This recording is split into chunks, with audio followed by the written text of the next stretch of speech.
Assalamualaikum. Ini kisah ternekat yang pernah ada di muka bumi. Alih-alih ingin memfitnah imigran muslim, malah berbalik arah senjata makan tuan. Memang Allah itu maha kuasa dan maha penolong. Allah itu Al-Hafidz, maha penjaga bagi orang-orang yang tidak berbuat salah. Di Kroasia mendadak heboh luar biasa. Beritanya begitu cepat menyebar. Seorang biarawati ditikam oleh pria misterius katanya sambil meneriakan Allahu Akbar. Setelah itu di media sosial unggahan-unggahan breaking news langsung bermunculan dengan sangat cepat, sangat heboh.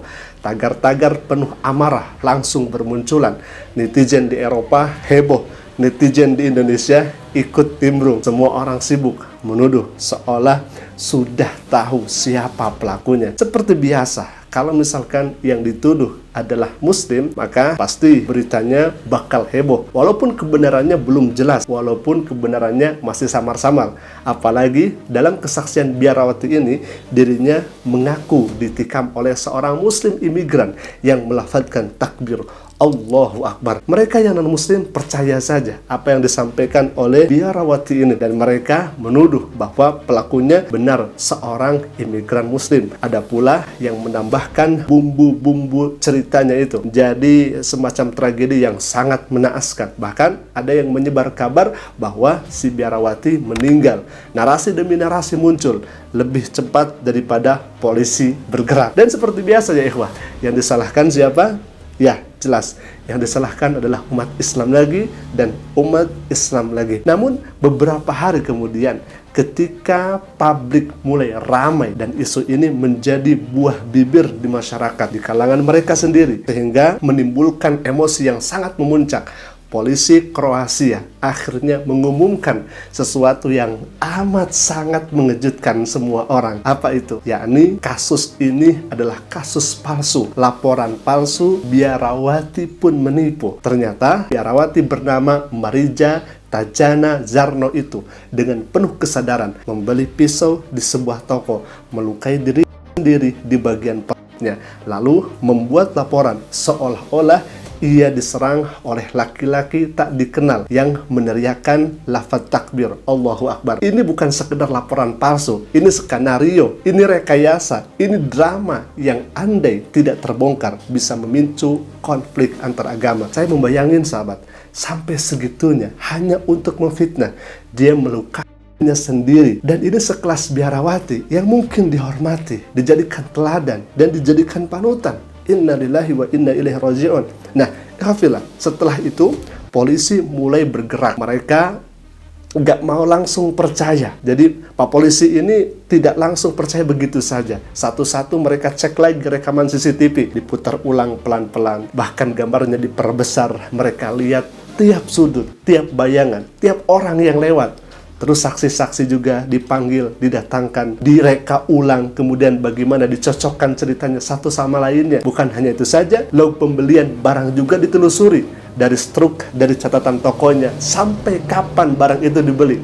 Pokoknya semua pintu yang bisa dibuka, ya dibuka semuanya. Dan kami salut, angkat jempol kepada Pak Polisi yang sangat bijak dan sangat adil untuk menelusuri kasus ini. Dan hasilnya apa? Ya, mengarah ke satu titik doang. Nggak ada penyerang, nggak ada muslim, nggak ada teriakan Allahu Akbar. Kosong, benar-benar nggak ada ya ikhwah. Kecuali hanya satu hal, ceritanya ini dibuat sendiri, direkayasa sendiri, kemudian dirangkai sendiri biar kelihatan ya semacam kejadian yang nyata, dan itu dramatis ya ikhwah. Beritanya ya dipoles sehingga sedemikian rupa, ditambah-tambah, dikemas seolah-olah itu kejadian besar, padahal cuma hasil diri sendiri, bayangan sendiri, imajinasi sendiri.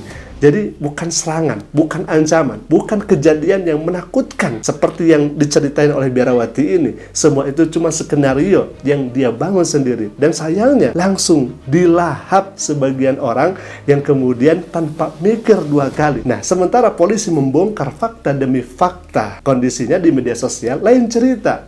Narasi Islam sudah kadung meledak duluan. Orang-orang di komentar sudah marah, sudah ngejas, sudah lempar tuduhan kemana-mana. Pokoknya umat Islam sudah dihukum duluan oleh opini-opini publik tanpa sidang, tanpa bukti, tanpa kesempatan untuk membela dan ngejelasin. Dan yang bikin miris di sini, ini bukan pertama kalinya kejadian begini. Kita semua sudah sering lihat begitu ya ikhwah. Ada kejadian yang sedikit saja langsung ada yang nuding Muslim yang salah. Apalagi kalau misalkan ada kata Muslim di sana, ada kata imigran di sana, ada kata lafaz, misalkan Allahu Akbar, langsung kata-kata itu otomatis dicap ya seperti kekerasan lah. Padahal nyatanya umat Islam di sana justru jadi korban fitnah yang sangat nyata. Yang bikin tambah perihnya lagi, banyak orang di dunia maya itu begitu menemukan berita yang cocok sama prasangka mereka, langsung di-share. Nggak pakai pikir panjang, nggak cek ulang. Yang penting sesuai sama apa yang mereka inginkan. Begitu mudahnya fitnah disebar. Dan lucunya lagi, ketika kebenaran akhirnya terungkap, akhirnya muncul, ketika polisi umumkan kalau semua itu cuma laporan palsu, akun-akun yang tadinya paling bising, paling lantang di media sosial, kini hilang tanpa jejak. Kayak tiba-tiba semua itu lupa paspornya gitu ya. Jadi lupa paspor untuk masuk ke HP tersebut gitu. Jadi barang-barang lupa paspor.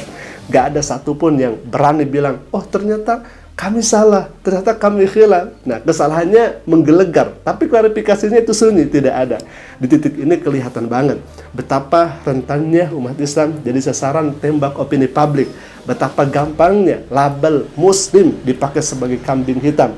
Betapa cepatnya fitnahnya itu berlari, terutama kalau misalkan arahnya menuju kepada umat Islam. Nah, pada akhirnya biarawati ini kini menjadi tersangka kasus pelaporan kriminal palsu. Hukum Kroasia mengancamnya dengan hukuman yang lumayan lah, hingga 3 tahun penjara ya ikhwah. Bahkan sekolah tempat ia mengajar sudah menurunkan ahli psikolog untuk menangani murid yang ikut terdampak daripada drama ini. Pelajaran besarnya apa? Fitnah itu lebih cepat dari apapun yang Anda kira. Kalau yang difitnah adalah Muslim di sana. Tapi jangan khawatir ya ikhwah. Kebenaran tetap akan mengejarnya.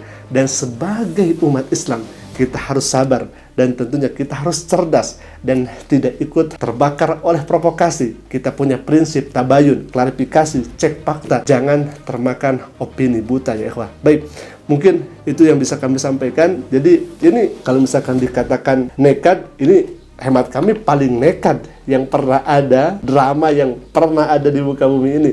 Sampai-sampai mereka ya menuduh kepada imigran Muslim katanya ya. Padahal yang berbuat, yang melakukan dirinya sendiri. Kemudian dikambing hitamkanlah orang Muslim di sana. Nauzubillah summa nauzubillah min dzalik. Semoga umat Islam diteguhkan di sana. Saudara-saudari kita di sana diteguhkan oleh Allah Subhanahu wa taala dari fitnahan, cobaan, ujian dan lain sebagainya. Dan tentunya kita oleh Allah Subhanahu wa taala dikuatkan untuk menghadapi ujian yang nyata ini. Alhamdulillah, mungkin itu yang bisa saya sampaikan. Semoga bermanfaat. Aku qouli hadza. Jangan bermanfaat, silakan klik tombol subscribe-nya dan jangan lupa tekan juga notifikasinya agar setiap kami upload video baru, insya Allah akan menjadi pemberitahuan untuk kita semua. Aku qouli hadza. Assalamualaikum warahmatullahi wabarakatuh.